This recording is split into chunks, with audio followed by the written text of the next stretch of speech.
Hi, this is James from Tabletop Gaming Guild, and today we're going to talk about the two-player game Crimson Company. Let's go ahead down to the table here. I'm going to tell you how to play the game, and then we'll come back and I'll give you my final thoughts.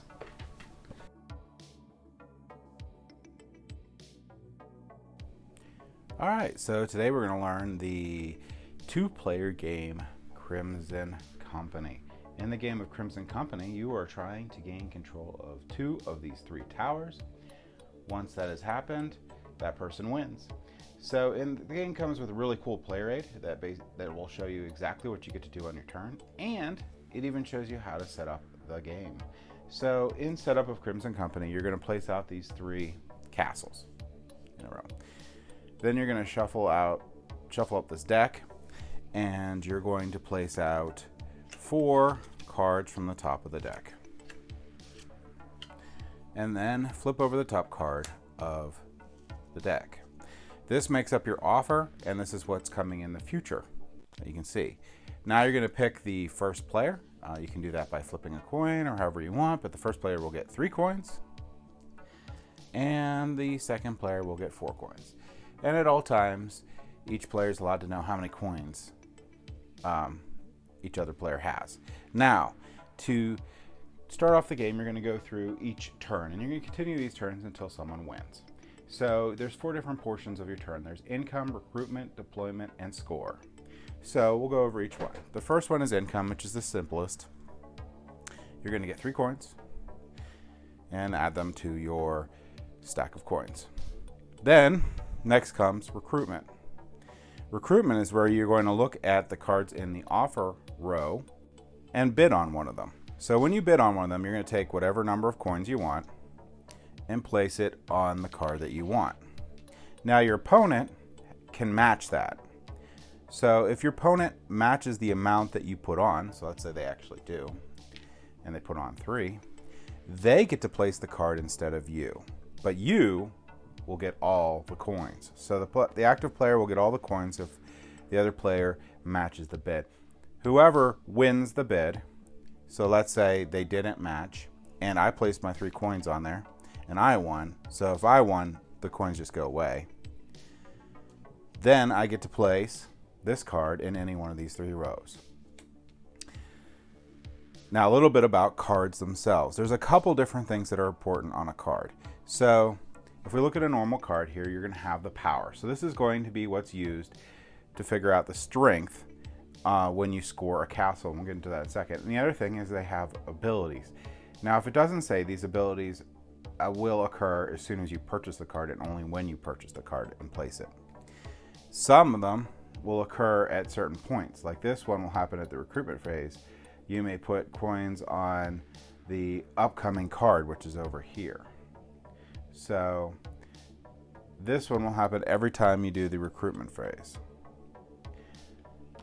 Some of them will happen at income phase, and that's the beginning of your turn. Some of them will happen at deployment, and some of them will happen at score. The ones that will happen at score are neat because they often affect the power that is added up for the castle. Now, that is how you do recruitment, and deploy is just simply placing out your character that you bought. The next card would go in, the other one would flip, and this would continue until 2 of the castles are captured. Now, that gets into the score phase, which is the final portion of your turn. So, if some cards can be flipped over, you get 4 cards in a row. At the end of your turn, you get to score that castle. And what you're going to do is you're going to add up the power, which again is right here, of the cards, and the total power wins the castle, and you will put that over in your direction. However, some cards have a score ability, and when you're scoring, where it doesn't matter if it's your turn or not, this triggers. And this one says your cards in your lanes have 1 extra strength.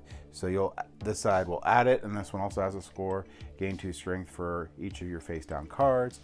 You'll take those into effect and the total score. So in this example here, pull this card up so you a little bit. This one's flipped, so it's 0. But you're going to have 2, 3, 5 power on this side, and this side's going to have 3 because it's +1, 6 because it's +1, 11 because it's +1. So this side will win. And what will happen is all these cards are now discarded. Some cards have abilities that will make them do other things other than be discarded, but in general they get discarded. And whoever won, which is this side, that castle will go towards them, and no more cards can be placed in that castle. So when you do your deploy, you can only deploy them to castles that have been unclaimed. This will continue until 2 castles are claimed by 1 player, and that player wins the game. So that is the rules for Crimson Company. A couple other side things are, there are some advanced rules that you can play in the game that are in the back of the instruction manual, and if you run out of coins, you don't get any more coins. So if you run out of coins that are in the game, that's it. I've never had that problem. Most of the time in this game, you are trying to manage tightly the amount of money that you have, and it'll get between like 8 and 9 coins. The main portion to point out in strategy of the game is going to be in the bidding mechanisms here of when to match and when not to match. You can't do it a lot too early because your opponent will start piling up these coins from not getting these cards. You'll start to do rows, but you'll find that if a person does that strategy, they'll be left with 1 or 0 coins. And what that means is on this player's turn, they only have to bid 2 coins to take anything, and that other player can't stop them. And it also means that on that player's turn, they only get 3 income. They are in danger of having their cards stolen, and that can be a critical juncture because that's when the rows are getting very close to having 4, and that's 4 on one side. So those are a couple things I just wanted to point out. I would also suggest going through the cards and playing and seeing what each of them do. There's some really cool abilities here. Some of them involve flipping, which again, if you have to flip cards in the lane, they will be flipped like this. They're still in the lane. They still count as a character, but they're 0 points. Now, the other thing to keep in mind too is some cards, let's see if I can find it, like the zombie.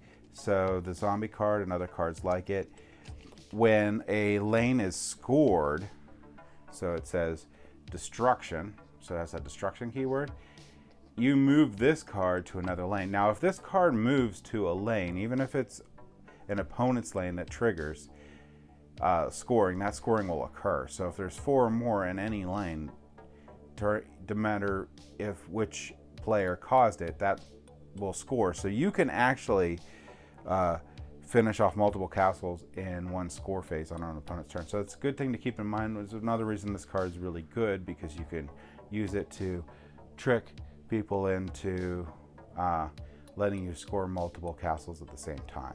So that's the rules for Crimson Company. Let's go ahead back up to the table here, and I'll give you my final thoughts. So I really like Crimson Company. It is a really good 2-player game. I really like the bidding mechanism in Crimson Company, where you have to strategically determine how much you're going to bid on each card and think about when your opponent's going to want to match your bid to steal your cards, or how many coins your opponent has, and making sure you have more, or when to match your opponent's bid to take their card. That is one of the biggest portions of this game, and I love the bidding mechanism in the game. It will determine who wins based on how crafty you are with the bidding, and it is wonderful. You can snatch a whole castle claiming away from another player, or you can delay them in taking their castle to make them have to use more turns or take longer. There's a lot to this little game, and I love all the different powers that the cards have, and that when you get that offer row come out, you have to look at it, and then you can see the future one coming out, and you have to think, okay, well, what do all these cards do? How do they affect my side of the board? How would they affect the opponent's side of the board if they got it? And it only takes about 20 minutes to play. So this is a great game to play between games, just to play multiple times on a casual game night with a friend. This is a wonderful 2-player game, and I'm very glad that I got to play it. So that's my thoughts on Crimson Company. Thank you for watching.